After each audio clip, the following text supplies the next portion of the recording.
Guys, today I'm going to show you how to begin your watercolor landscape. The first thing that we have to do is do a sketch.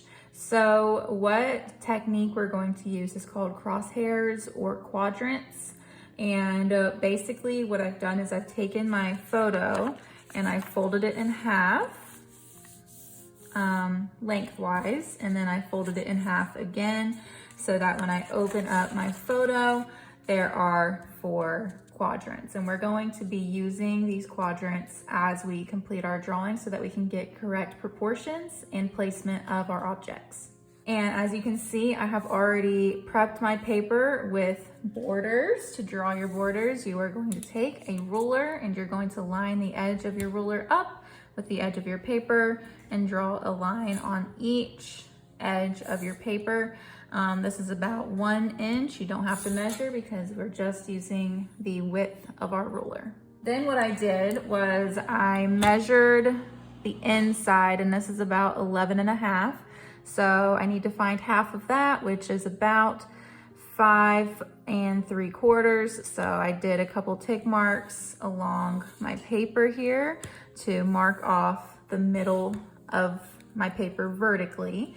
And then I rotated my paper, and this side is about 8.5. So half of 8.5 is 4 1/4. So that's where I put my little tick marks. I did one up here and I did one down here at 4 1/4. And then I just connected those tick marks to create my 4 quadrants. Now I am going to be drawing my landscape 1 quadrant at a time. And I'm going to be looking at the placement of the objects in my photo to make sure I'm putting it in the right spot on my paper. Since this is going to be watercolor, it is so important that you do not make really dark lines at this stage of our project. We're looking for just a light sketch, and you make a really dark line by pressing down very hard, and to make a light line, you are going to not press down. You're going to barely touch your paper because we're going to be putting watercolor on this, and watercolor is pretty transparent depending on how many layers you do.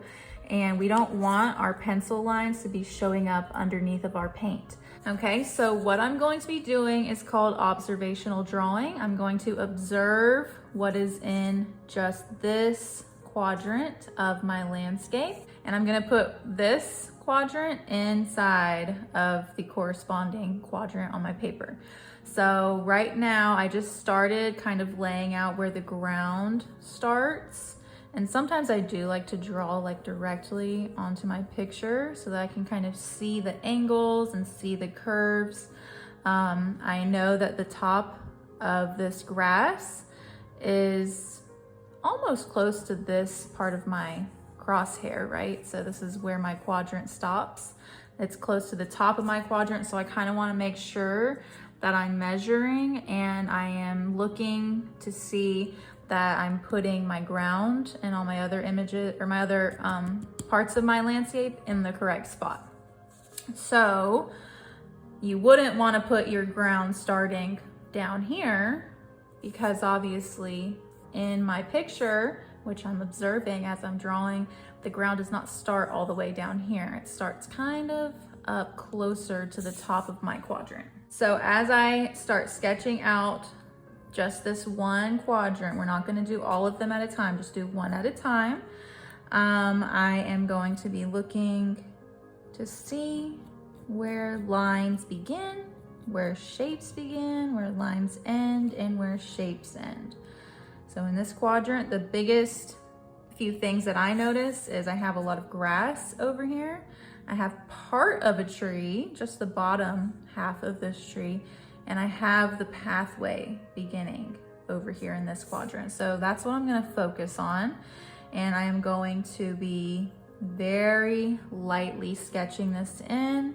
Again, I'm gonna say it again, and I'm probably gonna say it later again as well. Do not press down hard on your paper.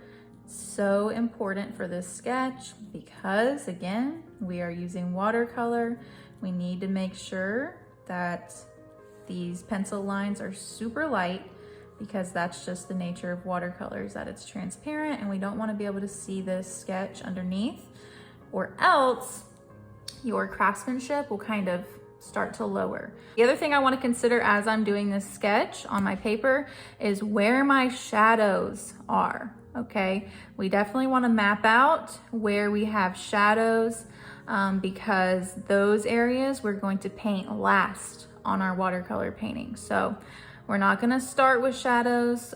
With watercolor, it's really important you start light, and as you build your layers up, it gets darker and darker and darker. That's what's going to create that atmospheric perspective that we're going to look for, and that's what's going to create value, and it's going to make your landscape look more realistic. So map out your shadows, map out your objects, and make sure you are thinking about the placement inside of your quadrant. Where is everything lining up in comparison to where your square starts and ends? And make sure that you're not drawing things too tiny or too big. Really look at the scale. And the last thing that you need to make sure you're doing with this is not pressing down too hard with your pencil. Okay, so I'm gonna go ahead and speed this up, because that's really all I'm about to do, is just use my observational drawing skills to put what I see from my picture onto here, one quadrant at a time.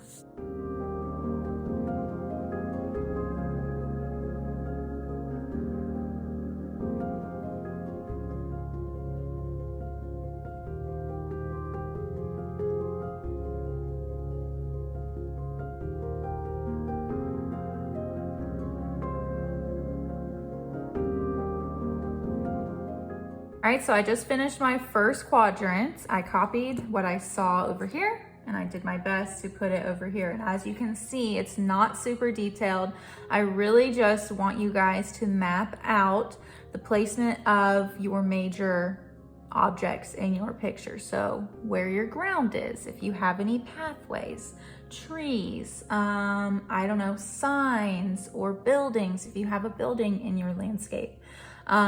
And we're not trying to make it look exactly like our photo right now, because obviously we're not using color yet, we're not using value yet.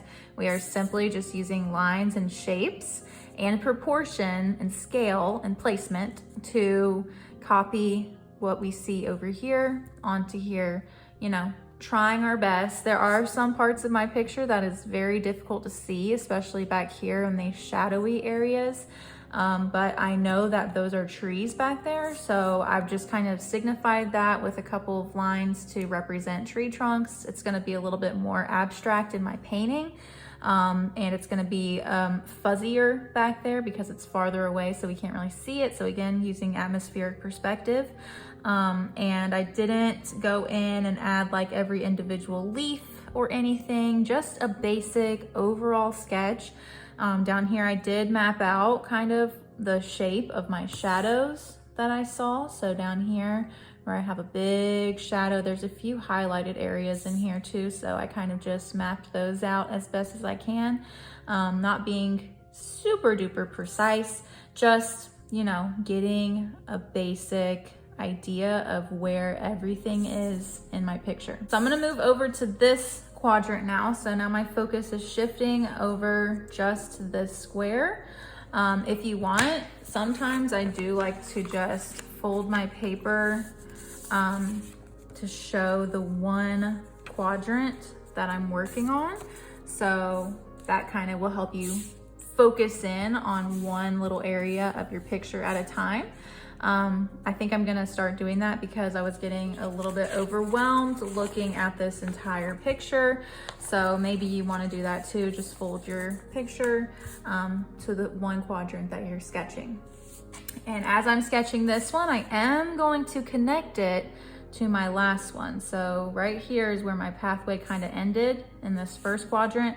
So on the second one, I'm gonna look at the angle that I see, And really this is making kind of a triangle right here. So that's what I'm gonna try to draw over here. And it ends right here. So kind of close to the corner almost. So I wanna make sure my line goes all the way over here. Okay, so I'm gonna go ahead and do that for the rest of my picture, and I'll be back to show you what my finished sketch looks like.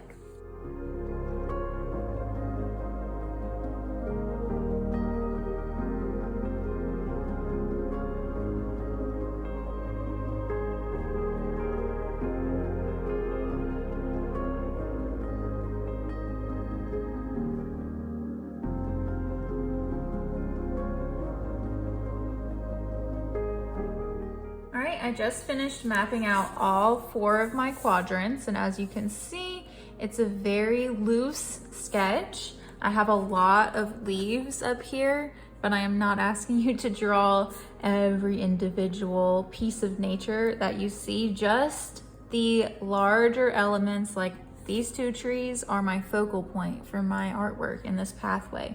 So I definitely needed those.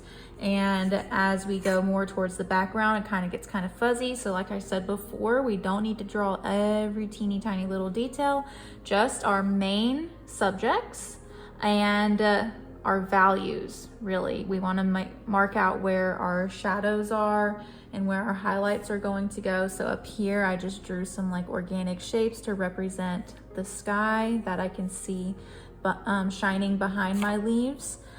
So it's stuff like that that you guys need to think about and look for as you're doing your observational drawing using this crosshairs or quadrant method. The last thing that I want to do is I want to erase my crosshairs on my drawing.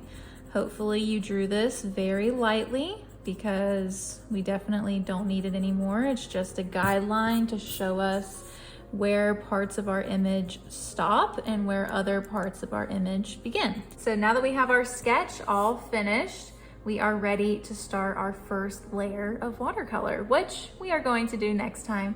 So I hope you guys have fun learning how to do this crosshairs method of drawing. It's really a great tool to use when you're trying to lay out your composition and get your proportions right. Can't wait to see how your sketches turn out. I know they're going to be amazing because you guys are amazing. All right, I'll see you guys next time. Bye.